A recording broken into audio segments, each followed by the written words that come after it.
मित्रांनो, शालिनी भक्तिसागरमध्ये तुमचे मनपूर्वक स्वागत आहे। शालिनी भक्तिसागर कथा आणि शालिनी भक्तिसागर ज्ञान तिघी पण चॅनल माझेच आहे। तर तिघी चॅनलांना सबस्क्राईब करून घ्या, म्हणजे अलग अलग काही व्हिडिओ येतील तर नोटिफिकेशन तुम्हाला मिळेल।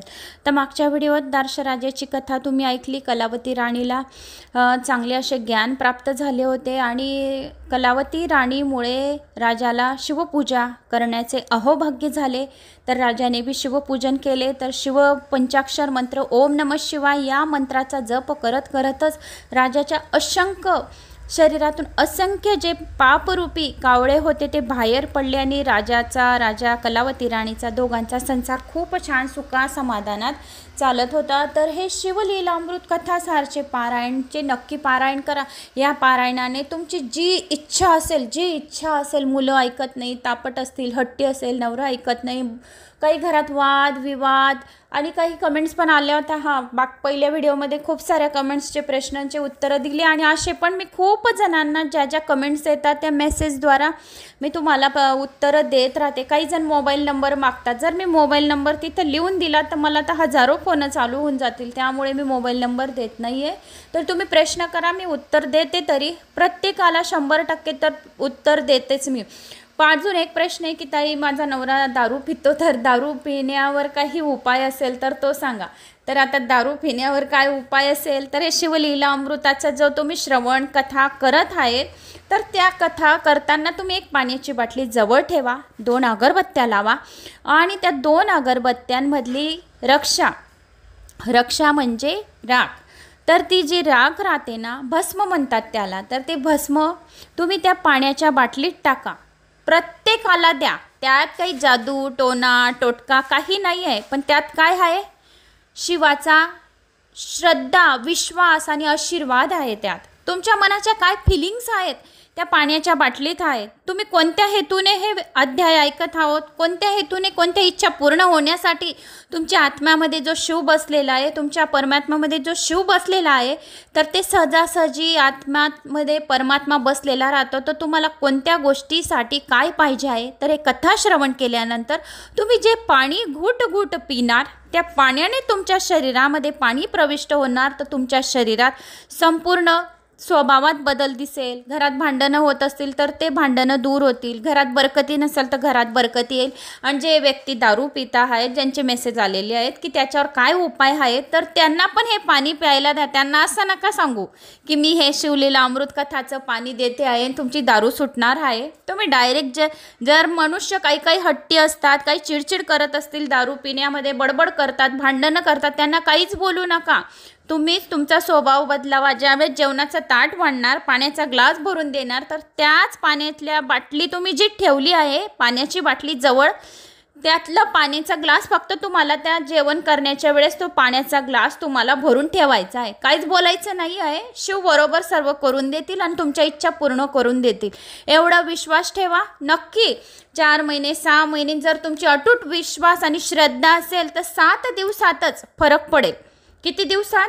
एवढा या शक्ती आहे या पारायणांमध्ये। प्रत्येकाची इच्छा घेऊन तुम्ही बसा, एक तेलाचा दिवा, तुपाचा दिवा, 2 अगरबत्त्यांची रक्षा जवळ करा। यांची पारायणाची पहिल्या व्हिडिओमध्ये मी विसरून गेले की 2 अगरबत्ती 5 अगरबत्ती लावणार, तर डिशमध्ये लावा आणि ती जे रक्षा राख पडेल ती एका डब्बीत जमा करा। मुलं अभ्यासला भस्म, तर मुलं अभ्यासला जातील, परीक्षा, पेपर, इंटरव्ह्यू, लग्नाच्या काही कार्य आहे तेव्हा ती भस्म तुम्ही कपाळी लावा। त्रिपुंडी भस्म, ज्यांनी देवी पुराणमध्ये त्रिपुंडी भस्मची कथा ऐकली असेल त्यांना माहिती असेल। आणि अंघोळीच्या पाण्याचे स्नानचे पण केवढे महत्त्व देवी पुराणमध्ये सांगितले। मी माझ्या मनातून एक गोष्ट पण सांगत नाही आहे, फक्त माझा विश्वास आणि श्रद्धा आहे, त्यामुळे मी तुम्हाला या कथा सांगत आहे। आणि तुम्ही पण तुमच्या हे जे काही गोष्टी आहेत, तुमच्या ज्या काही इच्छा पूर्ण नाही होत आहे, या कोणी तुमच्या मनाला सांत्वना देण्यासाठी नाही, तर हे ऐकून तुम्हाला तुमच्या मनाला शांती लागेल, झोप चांगली येईल। आणि त्या पाण्यामध्ये भस्म स्नान ज्या वेळेस जो व्यक्ती करत आहे त्यावेळेस प्रत्येकाच्या जी डबीत तुम्ही रक्षा जमा करणार त्या अंघोळीच्या पाण्यात घाला, म्हणजे तो व्यक्तीची निगेटिव्ह ऊर्जा बी बाहेर पडतील आणि जे व्यक्ती दारू पित आहेत त्यांच्या अंघोळीत तर नक्कीच टाका. सांगू नका की त्याच्यासाठी टाकलेली आहे, तरी पण त्यांच्या स्वभावात बदल होईल आणि त्यांची दारू सोडण्यास मदत होईल. तुम्ही टेन्शन घेऊ नका. हे पाणी प्यायला द्या त्यांना. तुम्ही बी प्या. घरात शिंपडा. घरात पण वादविवाद. काही जणांच्या कमेंट्स आल्या की ताई घरात खूप भांडणं चालू आहे, खूप वादविवाद होत आहे, तर हे वादविवाद दूर हो. तर वादविवादांना कारण हे असतात की समोरचा व्यक्ती काही बोलतो आहे तर आपण प्रतिउत्तर करत आहे. जास्त आपण प्रतिउत्तर नाही केलं तर समोरचा व्यक्ती शांतच बसेल. तर त्यापेक्षा आपल्यालाच बदल करायचा आहे स्वभावामध्ये. तर आपण स्वतः बदलत जगाला बदलवायला जाणार तर जग बदलणार नाही, स्वतःलाच बदलावं लागेल. तर तुम्ही त्यांना सुद्धा हे पाणी प्यायला द्या. त्यांच्या बी स्वभावात खूप फरक पडेल. तर आज आपण येणार आहोत दुसऱ्या अध्यायावर. व्याधहरणाची कथा खूप खूप छान आहे.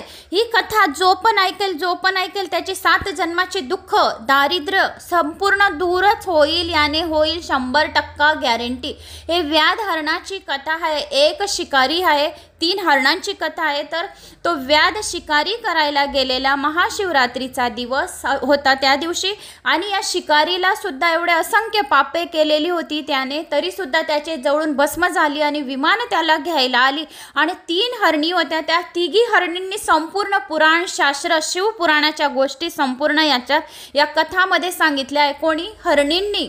तर हरणींनी जे जे सांगितलं ते शिकाऱ्याने ऐकलं, तर त्यामुळे त्याच्यासुद्धा तो पापमुक्त झाल्या. हरणी बी पापमुक्त झाल्या आणि व्याधसुद्धा झाला. एवढी छान कथा आहे. संपूर्ण शेवटपर्यंत व्हिडिओ ऐकण्याचे करावे. जे पण माझा हा व्हिडिओ राहतो तो शेवटपर्यंत ऐकण्याचे करावे, कारण त्याच्यात काही ना काही तुमच्या मनाला शांती देण्यासाठी 2 शब्द तरी तिथं मिळतील तुम्हाला आणि तुमच्या मनाला सुकून वाटेल कथा ऐकून. शांत झोप येईल याच्याने.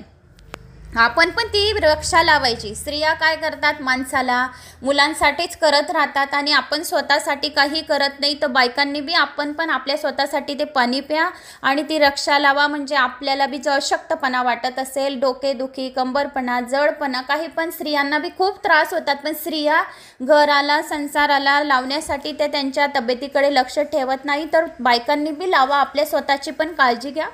तर आता आपण येऊया आपल्या कथावर. तुम्ही कुठून माझी कथा ऐकत आहोत अगोदर कमेंट्स करून घ्या.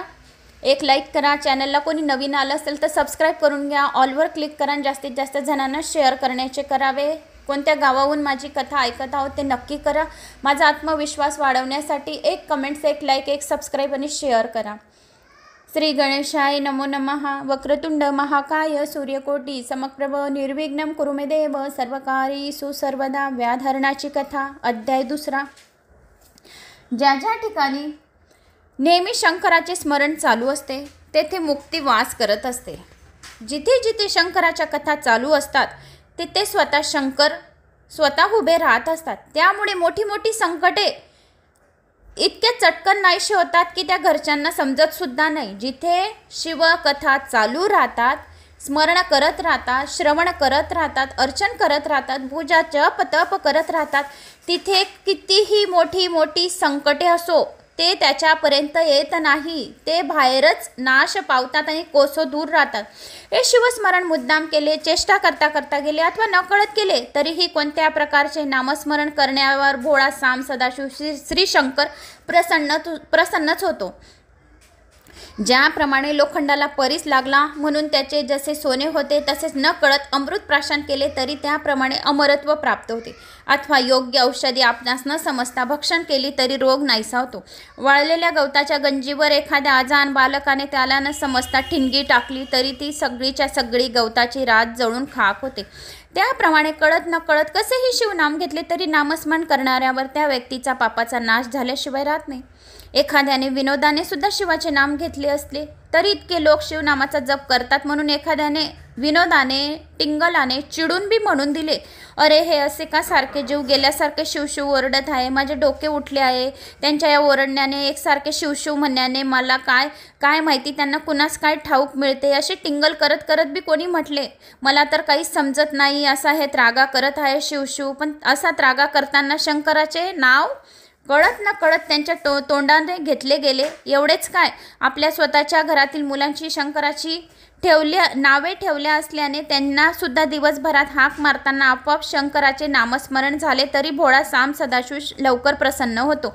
त्यानंतर महाशिवरात्रीच्या शुभ दिनी महाशिवरात्रीच्या शुभदिनी जर उपास व जागरण घडले, बिल्वपत्रांनी शंकराची मनोभावे पूजा केली, रोज बी शिवाचा अभिषेक केला, बिल्वपत्रांनी पूजा केली, तर 1000 जन्माची पातके तत्काळ नष्ट होऊन जातात. तसे जो कोणी शंकराला रोज बेल वाहतो त्याच्यावर लक्ष्मी अतिप्रसन्न होते आणि त्याचा जन्म उद्धारून जातो. एवढेच नव्हे तर अशा त्या व्यक्तींच्या दर्शनाने इतर व्यक्तींचा सुद्धा उद्धार होऊन गेल्याशिवाय राहत नाही. महाशिवरात्रीचा पवित्र अशा दिवशी वसिष्ठ, विश्वामित्र, त्यांच्यासारखे थोर विद्वान, पूजनीय श्रेष्ठ मुनी, तसेच यक्ष, गंधर्व, देव देवी सुद्धा शंकराची पूजा करत असतात. कारण महाशिवरात्रीचे महत्त्व अतिशय आगळे वेगळे असे. सहज एखाद्याकडून शंकराचे नुसते नामस्मरण सुद्धा घडून गेले, ओम नमः शिवाय असं सुद्धा न कळत त्याच्या तोंडाने घडले, तरी पापी माणूस कसा पुण्यवान होतो त्याची सुरस अशी एक कथा आहे, ती आता मी तुम्हाला सांगत आहे. फार फार जुनी गोष्ट आहे. त्यावेळी विंध्य पर्वतावर एक शिकारी राहत होता. त्याच्या पर्वताच्या जंगलात राहणारी हरणे, पक्षी, इतर जंगली जनावरे मारावीत आणि त्यावर आपली रोजची उपजीविका करावी एवढेच त्याला कळत होते. त्याच्या नावावर रोजच्या रोज घडणाऱ्या प्राणहत्येची पापे जडली होती. पण त्या अजान, अज्ञानी भिलीला त्याची थोडीसुद्धा जाणीव नव्हती. माघ महिना अगदी संपत आला होता, पण बोचरी थंडी अजूनही अंगाला बोचत होती. पोटाची खळगी भरायलाच हवी होती. पण हा शिकारी त्या दिवशी भल्या पाटेला आपल्या घरातून बाहेर पडला. धनुष्य, बाण, जाळे, इतर हत्यारे आपल्याबरोबर घेऊन तो नेहमीप्रमाणे चालला होता. गावाच्या अगदी टोकाला एक छोटेसे अतिशय सुंदर असे शिवमंदिर होते. आज महाशिवरात्रीचा पवित्र असा दिवस, त्यामुळे आजूबाजूच्या खेड्यातून अनेक लोक शंकराच्या दर्शनासाठी त्या देवळात मुद्दाम आले होते. मंदिर आंब्याचे टहाळे कागदांच्या पताका लावून उत्तम प्रकाराने शृंगारले होते. कळसावर शंकराचा ध्वज फडफडत होता. मंदिरावर दिवे लावून आरास केली होती. मंदिराच्या गाभाऱ्यात मध्यभागी पवित्र असे सुंदर शिवलिंग होते. लोक मोठ्या भक्तिभावाने शंकराची पूजा करीत होते. अभिषेक पात्रातून शिवलिंगावर पवित्र पाण्याच्या धारा गळत होत्या. मंत्रघोष चालू होता. टाळ मृदुंग हातात घेऊन तन्मयतेने भक्ती भजन कीर्तन करीत होते, नाचत होते. देवळात दिव्यांची आरास केली होती. भक्तांनी भक्तीने लावलेल्या उदबत्ती, कापूर यांचा सुगंध गाभाऱ्यात सर्वत्र दरवळत होता. शिव शिव हर हर साम सदाशिव अशा जयघोषाने सारे वातावरण भक्तिमय झालेले होते, भारून गेलेले होते. या देवळापाशी घरामधून उपजीविकेसाठी बाहेर पडलेला आपला शिकारी येऊन पोचला. तेथे असलेली गर्दी पाहून तेथे तो थोडा वेळ थांबला. लोक काय काय करीत आहे मोठ्या कुतूहलाने पाहू लागला. अशा तऱ्हेने तो तेथे थांबला असताना बराच वेळ गेला आणि मग काय, हा मूर्खाचा बाजार भरला आहे. पण या दगडाच्या देवाला कधी पाजर फुटणार आहे? बोलून चालून एक निर्जीव दगडच तो. हे मूर्ख त्याच्या समोर पैसे काय ठेवत आहे, फळे काय ठेवत आहे, पंचपक्वानांच्या खाण्याच्या यांच्या नशिबात असूनही उपास करीत आहे. आणि या न हलणाऱ्या बोलणाऱ्या दगडाच्या देवाला हर हर महादेव, हर साम सदाशिव काय जय जयकार करीत आहेत ना. काय म्हणावे अशा लोकांना आपले आपण. चला, या मूर्खाच्या नांदी लागून उपयोग नाही असा तो व्याध असं म्हणत होता. आणि मग मला तर माझ्या बायको मुलांचे पोट भरण्यासाठी शिकार करायला हवी असे स्वतःशीच तो बडबड करत होता. तो व्याध स्वतःशीच बडबड करत होता. आपल्या दैनंदिन कामासाठी चालू लागला आणि गर्द रानात शिरला. देवळाच्या डाव्या बाजूला लोकांची फार गर्दी नसल्याने त्या शिकाऱ्याने देवळाच्या उजव्या बाजूने जाऊन चालत असताना रस्ता पकडला. रस्त्याने पुढे पुढे चालत असताना लोकांची नकल करण्यासाठी तोही आपल्या तोंडाने हर हर महादेव, हर हर शिव शिव असे सारखे सारखे म्हणत होता. पण त्यामुळे त्याला काही लोकांची नक्कल म्हणून शंकराचे नाव आपल्या तोंडाने घेतल्यामुळे त्याचे दोष, त्याच्या आतापर्यंतचे सर्व पापे जळून भस्म झाली, हळूहळू नष्ट झाली. कारण तो लोकांची टिंगल करत होता आणि टिंगल करता करता सहज त्याच्या तोंडातून शिव शिव असे नामस्मरण घडत होते. बराच वेळ रानात इकडे तिकडे भटकून शोधाशोध करण्यात घालवून आज व्याधाला एखादी लहानशी सुद्धा शिकार मिळाली नाही. सूर्य मावळतीला गेला असता पाहिजे. हळूहळू रजनीने आपले काळे पांघरून सर्व विश्वावर तत्परतेने अगदी अलगद पसरले. विद्वान लोक सभेतून निघून गेल्यानंतर ज्याप्रमाणे मूर्ख लोक जोरजोरात ओरडून आपले मत जाहीर करतात, त्याप्रमाणे सूर्यराज पश्चिमेला निघून गेल्यानंतर तारे उसन्या प्रकाशाने आकाशात चमचम करू लागले. हळूहळू सारे आकाश ताऱ्यांनी व्यापून टाकले. आज संपूर्ण दिवसभरात व्याधाला काही शिकार मिळाली नव्हती. सकाळपासून त्यांच्या पोटात अन्नाचा एक कण सुद्धा गेला नव्हता. काय करावे त्यामुळे त्याला काही सुचेना. तेवढ्यात त्याला थोड्याशा अंतरावर एक मोठे सरोवर दिसले. सरोवरावर सुंदर सुंदर कमळे फुललेली होती आणि सरोवराच्या काठी हिरवगार मोठमोठ्या बिल्व वृक्षांची दाटे होती. झाडी इतकी दाट होती की समोरच्या अगदी हाताच्या अंतरावरचे काही दिसत नव्हते. चंद्राचे किरणही आत प्रवेश करायला घाबरतील इतकी हिरवीगार झाडी त्या शांत सुंदर सरोवरावरती पसरली होती. आता तर रात्र अधिकच गडद होत होती चालली होती. व्याध तिथल्या एका उंच बेलाच्या झाडावर चढून बसला. सरोवराचे पाणी पिण्यासाठी त्या रात्रीच्या वेळेत तरी एखादी जनावर येईल अशा आशेने धनुष्याला बाण लावून अगदी सावधपणाने तो तयारीने बसला होता. कान आवाजाचा कानोसा घेत होते. तो संधीची वाट पाहत होता. पानाच्या दाटीमुळे त्याला समोरचे काहीच नीट दिसत नव्हते. अशा स्थितीमध्ये बसून बसून मग त्याने आपले धनुष्य व बाण डाव्या हातात धरले आणि उजव्या हाताने झाडांच्या फांदींची चेहऱ्यासमोर येण्याची समोरची पाने तेथेच तोडून खाली टाकायला सुरुवात केली. देवयोगाने ते ज्या झाडावर बसला होता त्याच झाडाखाली एक शंकराचे लिंग होते. व्याध ज्या ज्या झाडावर बसला होता त्या बेलाची पाने तोडत होता, खाली टाकत होता. ती पडलेली पाने न कळत पिंडीवर पडत होती. व्याधाला संपूर्णपणे दिवसभरात शिकार न मिळाल्याने सकाळपासून उपास घडला होता. आता रात्रीच्या वेळी झाडावर बसून शिकारीची वाट बघताना आपाप जागरण घडत होते. बिल्वपत्रांनी व्याधाला न कळत त्याच्या मनात नसतानाही शंकराची पूजा झाली होती आणि लोकांच्या मूर्खपणाला असण्यासाठी तो आपल्या तोंडाच्या सारखा शिव शिव हर साम सदाशिव साम असे म्हणत त्यांची नकल करत होता. त्यामुळे आपोआप नकळत शिवाचे नामस्मरण त्याच्या हातून घडत होते. रात्रीचा एक पहार उलटला गेला आणि बेलाच्या झाडावर बसलेल्या व्याधाला जनावरांची चाहूल लागली. त्याने त्या अंधारातही नीट निरखून पाहिले तेव्हा त्याला दिसले की एक सुंदर हरणी त्या सरोवराचे पाणी पिण्यासाठी तेथे आली आहे. व्याधाने भ्यातातून बाण काढून प्रत्यक्षात आणली आणि धनुष्याला बाण लावला आणि तो आता बाण सोडणारच ती हरणी मनुष्यवाणीने व्याधाला म्हणाली, अरे व्याधा, थांब, तू बाण सोडू नको. मला आधी सांग की मी तुझ्या काही अपराध केला आहे का? मी गर्भिणी आहे. माझ्या पोटातल्या कोवळ्या जीवांनी तुझे काय केले आहे? माझ्यासारखी गर्भवती हरणीला मारलेस तर तुला फार मोठे पाप लागेल, हे लक्षात घे. 100 बैल मारले तर गोहत्या केल्यासारखे पाप होते. 100 गोहत्या केल्या म्हणजे 100 गायींना ठार केले असे पाप होते. एक ब्राह्मण मारल्याचे पातक मारणाऱ्याच्या माथी लागते. 100 ब्राह्मण मारले म्हणजे एक स्त्रीचा वध केल्याचे पातक लागते. 100 स्त्रिया जो मारेल त्याला गुरुहत्या केल्याचे पाप लागते. आणि व्याधा, गुरुहत्येहूनही 100 पट जास्त पाप एक गर्भिणी मारल्यामुळे लागेल. म्हणून तू माझ्यावर बाण सोडण्यापूर्वी नीट विचार कर आणि एवढ्या मोठ्या पापाचे धनी व्हायचे आहे का तुला, हे तू ठरव. तुला एवढं मोठं पाप आपल्या मस्तकी घ्यायचं आहे का, हे तू ठरव. अशी ती हरणी त्या व्याधाला बोलू लागली. मग व्याध म्हणाला, हे बघ हरणी, मला आज एकही शिकार न मिळाल्यामुळे कडकडीत उपास घडला आहे. माझी बायको पोरंही घरी उपाशीच झोपली असतील. त्यांना उपाशी ठेवल्याचे पातक मला लागेल. पण तू हरणी असूनही शास्त्रात पारंगत असल्यासारखी बोलत आहेस.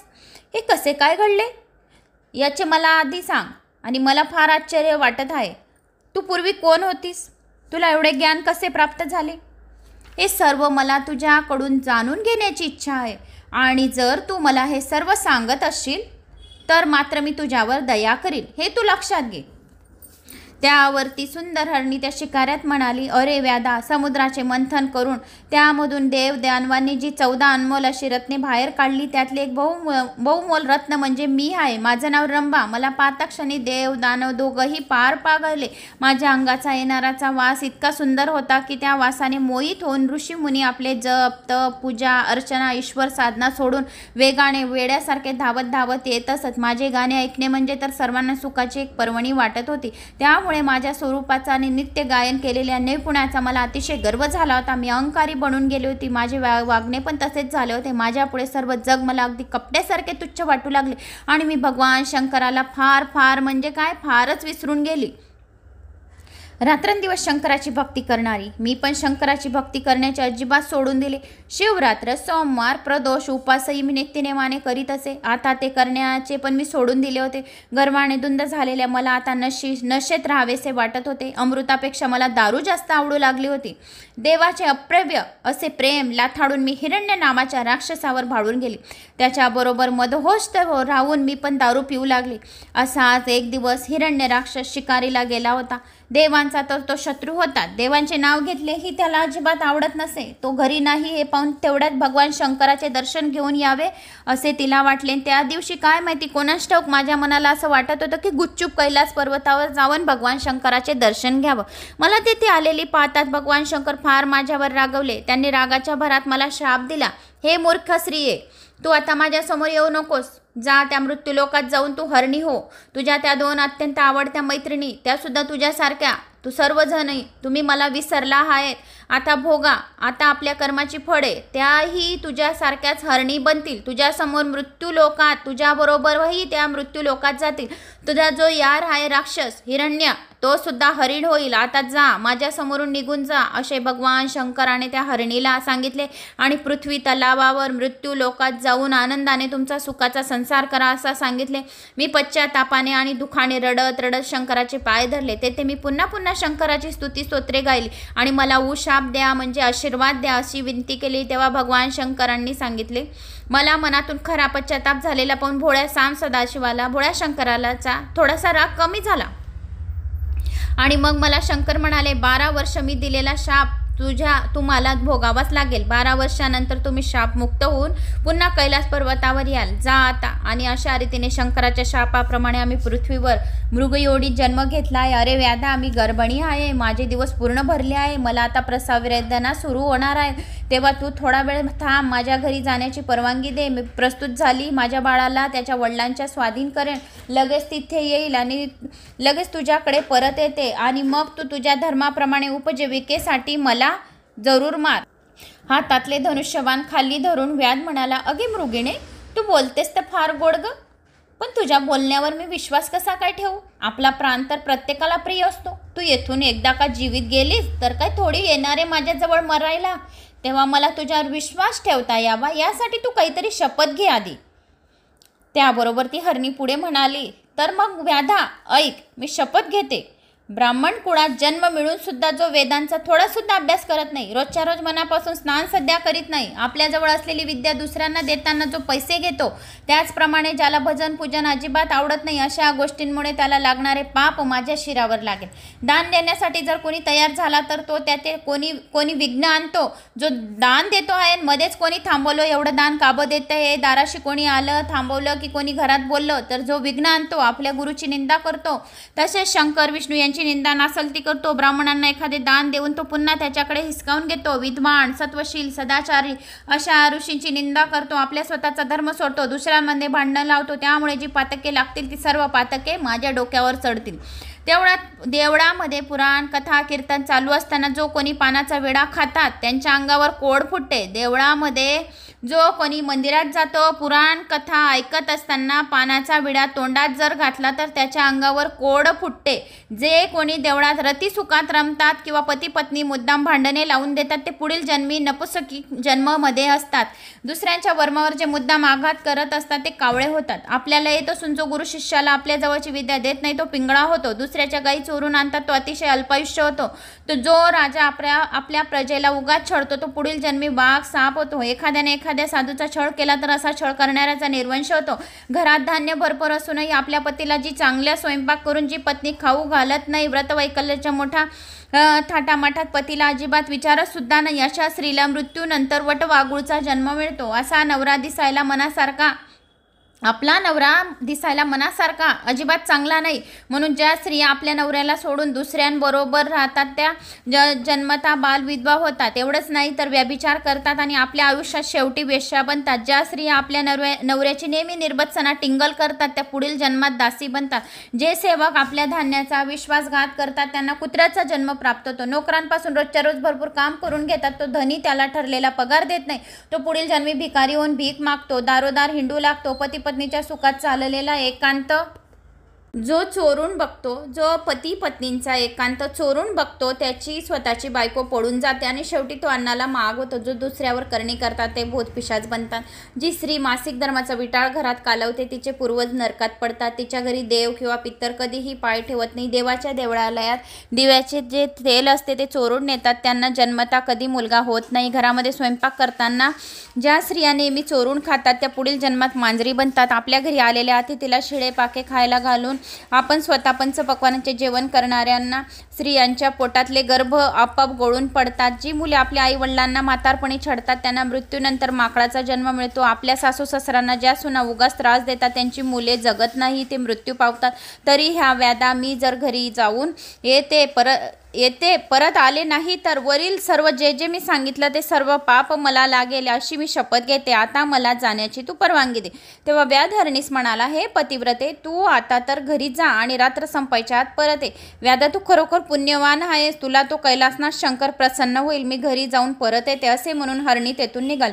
झाडीच्या फांदीवर बसल्या बसल्या वेळ जाण्यासाठी चाळा म्हणून आपल्या समोरची बिल्वदले उजव्या हाताने तोडून व्याध आता खाली टाकतच होता. 2 प्रहर रात्र झाली होती. व्याधाने केलेल्या पापांपैकी त्याच्या कृत्यांमुळे अर्धी प्रातके नष्ट झाली होती. हर हर साम सदाशिव, हर हर महादेव नावाची आता व्याधाला आवड उत्पन्न झाली होती आणि तो तोंडाने साम सदाशिव, हर हर महादेव असं म्हणत होता आणि समोर टक लावून बघत होता. जागरणांना सच्च घडतच होतं. महाशिवरात्रीचा दिवस होता तर जागरण अनायासेच म्हणजे सहजपणे घडत होतं. तेवढ्यात त्या अंधकुश अंधारात व्याधाला पुन्हा जनावराची चावल लागली.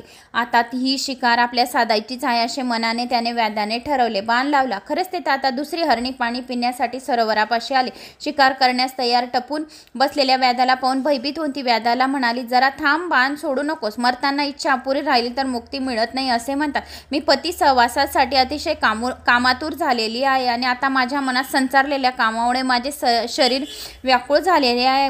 मला थोडा वेळ माझ्या घरी पतीकडे जाऊ दे आणि पती सुख घेऊ दे आणि पतीला भेटून मी लगेच परत येते. आपल्याला हातातील धनुष्यबाण खाली ठेवून व्याध तिला म्हणाला, हे हरणी, तुम्ही सर्वजण खरोखरच भाग्यवान आहात. तू घरी जाऊन जरूर पतीला भेट, पण जाण्यापूर्वी अगोदर शपथ घेऊन जा आणि जर शास्त्र पुराण तुला काही सर्व माहीत आहे तर आधी शपथ घे आणि मगच घरी जा. व्याधा, विहिरी, तळे, सरोवरे, देवळाभोवतालची बाग इत्यादी पवित्र स्थळे जो नष्ट करतो त्याला लागणारे महापातक मी परत आली नाही तर मला लागेल. लढव्या क्षत्रिय असून जो युद्धाला भिवून पाठ दाखवून समरंगणातून पळून जातो, वेदशास्त्र यांची सतत निंदा करतो, महापुरुषांनी लोकहितास्त जे पवित्र ग्रंथ लिहिलेले असतं त्यांची निंदा नासलती करतो, संत, ऋषी, वक्ता यांचा जो नेहमी द्वेष करतो, भगवान शंकर आणि जगप्रतिपालक विष्णू यांची चरित्र खोटी आहेत असे म्हणतो, त्यांची पापे जर मी परत आली नाही तर तुझ्या समोर आली नाही तर सर्व माझ्या मस्तकावर चढतील. हे निषादा, आपला पुत्र आणि पुत्रवधू घरात उत्तम प्रकारे वागून आपले कर्तव्य उत्तम प्रकारे करीत असताना ते त्यांना सतत त्रास देतात, छळतात. ते पुढील जन्मी अतिशय कुरूप होतात. त्यांना कुणी भिक्षा वाढायला देखील तयार होत नाही. ज्या सुना, ज्या मुलं, ज्या घरात सासू सासऱ्यांची, आई वडिलांची सेवा पण करतात आणि असे आई वडील त्या सुनांना पण बोलतात आणि मुलांना बी बोलतात तर त्या पुढच्या जन्मी अतिशय कुरूप रूपामध्ये जन्माला येतात. जे भाऊ सारखे आपसात भांडण असतात त्यांना पुढचा माशाचा जन्म मिळतो. जो आपल्या गुरुचे उणे काढून मित्रमंडळींमध्ये चर्चा करतो त्याची सर्व संपत्ती नष्ट होऊन जाते आणि वाटसरूंना लुबाडून त्यांची वस्त्रे दागिने चोरून नेतात. त्यांना पुढील जन्म स्मशानातील डोबांचा मिळतो. प्रेतावर घातलेली वस्त्र ते नेसतात, पांघरतात. साधूपणाच्या नावाखाली दांभिकपणा, अनाचार करतात. त्यांना मृत्यूनंतर गुल्याचा जन्म मिळतो आणि जी दासी स्वामीचे मनापासून सेवा करत नाही तिला मगरीचा जन्म मिळतो. जो स्वतःच्या कन्येची विक्री करतो, संपत्ती मिळवतो त्याला हिंसूपशीचा जन्म मिळतो. आपल्या पतीची मनापासून नित्यनेमाने सेवा करणाऱ्या पतिव्रतेला जो सारखा त्रास देतो तो जन्मजन्मी अनंत यातना सोसाव्या लागतात. जो ब्राह्मण असून सुद्धा दूध, ताक, रस विकील तो पुढील जन्मी दारुड्या बनतो. विद्वान अशा ब्राह्मणांना जो मुद्दाम अपमान करीत असतो तो नंतरच्या जन्मात ब्रह्मराक्षस होतो.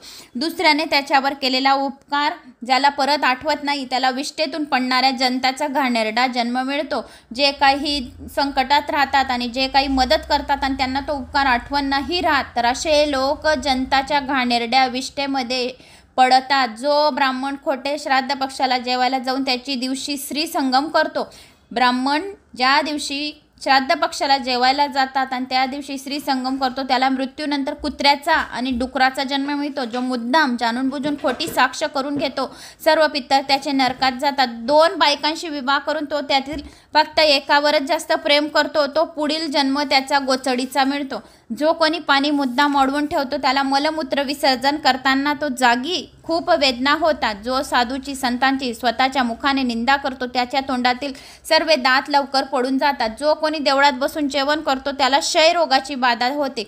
जो आपल्या राज्याच्या राजाची निंदा करतो त्याला भूक ताण लागत नाही, जेवण जात नाही. ग्रहणाच्या वेळेस ग्रहण काळात जो जेवण करतो त्याला पित्त रोग होतो. दुसऱ्याची लहान मुलं पळवून नेऊन दूर देशात विकतो त्याला महारोगाची रोगण लागण लागते. जी स्त्री मुद्दाम राहिलेला गर्भ पाडते ती पुढील जन्मी वंद्या होते, विधवा होते. जो पवित्र अशा देवालयाची मोडतोड करतो त्याचे हातपाय मोडतात. आपल्या पत्नीचा काही अपराध नसताना जो पती सारखा छळतो अर्धगवाद होतो. जो ब्राह्मणाच्या हातचे अन्न हिसकावून घेतो त्याचे वंश कधीही वाढत नाही. म्हणून जो निर्वंश होतो, गुरु संत आई वडील जो कारणशिव कारणपरत्व निंदा करतो त्याच्या बोलण्यात द्वेष उत्पन्न करतो तो तोत्रा बोलतो आणि बोलताना सदोसदी अडखळतो. जो ब्राह्मणाला अकारण मारहाण सर्व शरीरात भयंकर असे रोग उत्पन्न होतात. देवालयाला लावून जोपासलेली मोठे मोठे वृक्ष जो तोडून टाकतो त्या पायाने पांगळा होऊन जातो. संसारात जो एकटाच चैन करतो, रंगलपणे वागतो, दुसऱ्याची कोणत्याही गोष्टीसाठी पर्वा करत नाही, त्याच्या अंगाला अत्यंत दुर्गंधी असा भयंकर रोग होतो. ब्राह्मणांकडून घेतलेले कर्ज जो मुद्दाम फेडत नाही त्याचा बाप त्याच्या पुढील जन्मात त्याच्या अगदी लहानपणीच मरून जातो. जो कधीही कुणाला काही दान करत नाही तो पुढील जन्मी अन्नासाठी सर्वत्र वनवन फिरतो. जो स्वतःचा जन्म दिलेल्या मुलाचे द्वेष करतो तर तसेच एखाद्या दारिद्र्य माणसाचे ठरत असलेले लग्न मोडतो त्याच्या पत्नीला पुढील जन्मात मुलं बाळ होत नाही. तिच्या पोटात गर्भाऐवजी नुसता गोळा वाढतो. जो पवित्र कथा अशी ऐकत नाही तो कानांनी बहिरा होतो. आईवडिलांना त्रास देणारे कधीही कार्य जो आईवडिलांना त्रास देतो त्याच्या घरचे कार्य कधीही पूर्ण होत नाही. फक्त एकच देव श्रेष्ठ मानणाऱ्याला फक्त एकच मुलगा होतो. जो गोवत होतो तो पुढच्या जन्मात भांडकुळ बायको त्याला मिळते आणि त्याचा मुलगा मूर्ख निपसतो. मुख्या जनावरांचे अन्न पाणी विनाकारण किंवा मुद्दामपणे जो तोडतो त्याची मुखी मुलीच होतात आणि मुखी राहतात. जो दुसऱ्याच्या पतिव्रता स्त्रीवर डोळा ठेवतो त्याचे अतिशय कुरूप आणि तोंडाळ बायको त्याला मिळते. जो आपल्या ज्ञानी अशा गुरुचा त्याग करतो तो पुढील जन्मी जन्मता मृत्यू पावतो. तर व्याधा मी जर आली नाही तर या वरील शब्दाप्रमाणे जे मी तुला सांगितले आहे ही सर्व पातके मला लागतील. आता तुला शपथ घेऊन सांगते तुझा व्यवहार कुशल विद्यार्थपूर्ण कळकळीचे बोलणे ऐकून बरं जा आपण लवकर ये असे म्हणून व्याधाने तिला परवानगी दिली. तिला जाण्यास परवानगी मिळतात जलपान करून उड्या मारतच ती निघाली. तेवढ्या एक सुंदर हरिण त्या पाणवड्यावर पाणी पिण्यासाठी आली. दुसरी आली, आता तिसरी आली. पहिलीची कथा सांगितली, दुसरीचं काय काय होतं ते सांगितलं. तेवढ्यात एक सुंदर हरिण त्या पाणवड्यावर पाणी पिण्यासाठी आली. शिकाऱ्याने सावध होऊन सांगितले, आपले धनुष्य सावरले. व्याधाने धनुष्याला बाण लावता शिकाऱ्याला हरिण म्हणाली, निषादा माझ्या दोन्ही स्त्रिया त्या अत्यंत पतिव्रता आहेत. त्यांना विचारून तू परत येते, तुझ्या समोर येतो आणि मी तशीच शपथ घेऊन जातो. रंगात येऊन एक रूपेने तल्लीन होऊन कीर्तन करणाऱ्या भक्ताच्या भक्तीत तो माहीत असूनही व्यत्यय आणतो. त्याच्या वंशवेल कधी वाढत नाही. आपापले नेमलेले नेहमीचे काम सोडून जो दुसऱ्यांच्या जातीचे काम करू लागतो तो कायम नरकात पडतो. पवित्र स्थानाची तीर्थयात्राची करण्यासाठी निघालेले लोकांची जो द्रव्य चोरून नेतो त्याच्या अंगावर असंख्य व्रण पडतात आणि तो कायमच्या नरक यातना भोगतो. जो एकादशी शिवरात्री असे उपास जाणून बुजून करत नाही त्याचे हातपाय लवकर मोडून जातात. शंकराची कथा विष्णूची मूर्ती आपल्या हाताने फोडणारा तोडणारा भक्तांना काही ना काही त्रास देणारा शिवमहिमा कधी ना ऐकणारा नरकातला किडा बनतो. आपल्या आई वडिलांना त्रास देणारा पिशाच बनतो. आपल्या गुरुचा द्रोह करणारा भूत यवनीत जन्माला येतो आणि ब्राह्मणाचा हार केवढा पण मोठा आहे असे म्हणून असणाऱ्याला तोंडात किडे पडतात आणि रोग होतो. त्याला काही अन्न खाता येत नाही. घरची गाय विकणारा आपल्या कन्येचा विक्रय करणारा आणि पुढच्या जन्मात मांजर होतो. अशा रूपात आपली मुले भक्षण करणाऱ्या ब्राह्मणींकडे पोटाच्या मुलीकडे किंवा पतिव्रत्या परक्या स्त्रीकडे कामदृष्टीने पाहतो त्याला प्रमेय नामाचा असा रोग होतो. जे तीर्थप्रसादाचा त्याग करतात त्याच्या नसा हातपाय कमरेतील नसा आखडतात. अशा प्रकारचे अनेक पापे जर मी परत आली नाही तर मला लागतील अशी शपथ घेईन. मग मला माझ्या घरी पत्नीच्या भेटीसाठी जाऊ दे. मग जा मृगराजा जा, पण लवकर परत ये असे म्हणून व्याधाने आपल्या तोंडाने जय जयकार हर हर महादेव असे नामगदर सुरू केले. त्याने त्याचे डोळे पाण्याने भरून आले. वेळ जाण्यासाठी हातात बिल्वदले तोडून खाली टाकण्याचा चाळा करतच होता. शिवरात्रीसारखा पवित्र दिवशी त्याला रात्रभर जागरण घडले. त्याला निरूपण ऐकायला मिळाले. 4 वेळा त्याच्याकडे शंकराचे पूजन झाले. त्यातील मागील 7 जन्माची पातकेही पूर्णपणे जळून भस्म झाली. पहाट झाली. झाडावरच्या घंट्यांमधून पक्षी किलबिल करू लागले. पूर्वेला तांबडे फुटले, साऱ्या विश्वावर लाल लाल कुंकवाचा सडा पडला आहे अशी लाली आकाशात सर्वत्र पसरली. तेवढ्यात आणखी एक हरणी त्या तळ्याच्या काठावर पाणी पिण्यासाठी आली आणि तिने मान वर करून झाडाकडे पाहताच तिला यमासारखा व्याध झाडावर बसलेला दिसला. त्याबरोबर ती त्याच्याकडे केविलवाणी बघत म्हणाली, व्याधा, मला तू मारू नकोस. माझी छोटी छोटी पाळशे घरी आहेत, ती भुकेली असतील, त्यांना अद्याप खाता येत नाही. नसल्याने माझे दूधच पितात. मी त्यांना खूप दूध पाजून लगेच घरी परत येते, तुझ्या समोर येते, मग तू मला मार. व्याधाला तिचे बोलणे ऐकून फार फार आनंद झाला, कारण आता ती काय बोलत आहे हे त्याला ऐकायची उत्सुकता लागली होती.